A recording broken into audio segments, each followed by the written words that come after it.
Қайырлы таң баршаңызға. Бүгін сіздермен бірге өте дәмді, тез дайындалатын таңғы ас дайындаймыз. Ол үшін менің каналыма тіркелуді ұмытпаңыздар. Бізге керегі осындай батоннан 2 тілімін осылай кесіп аламыз. Табамызға сары майымызды салып, сәл қызғаннан кейін үстіне сарымсағымызды салып, кішкене ғана қуырып аламыз. Ұзақ қуырмаңыздар, себебі сарымсақтарыңыз күйіп кетеді. Нанымыздың екі жағын осылай бастырып, кішкене ыстыққа тұрғызамыз. Енді жарты пиязымызды алып, осылай өте жұқалап тураймыз. Жартысын алып қаламыз да, жартысын осылай табаға май құйып, жақсылап қуырып аламыз. Үстіне жұмыртқаларымызды салып, дәл видеодағыдай етіп, осылай араластырасыздар.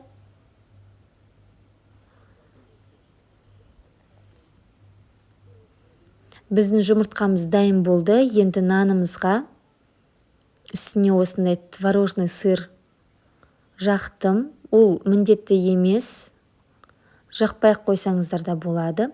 Үстіне осы жұмыртқамызды саламыз. Дәл осылай.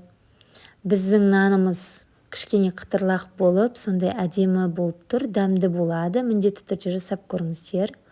Енді салатын дайындаймыз. Ол үшін бізге осындай редиска қажет болады. Қызанақ, қияр және ас көк. Кішкене пияз қоссаңыздар, тіпті дәмді болады.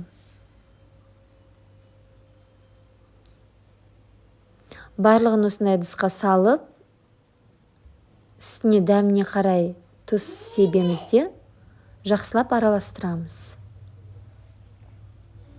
Мен ас көкті салдым. Көк пияз салсаңыздар да болады. Енді салатымызды араластырамыз. Кішкене май құямыз. Зәйтүн майы болмаса күнбағыс майын. Біздің салатымыз дайын болды. Енді осылай әсемдейміз. Жұмыртқаның үстіне осындай мен ас көктен қойдым сән үшін.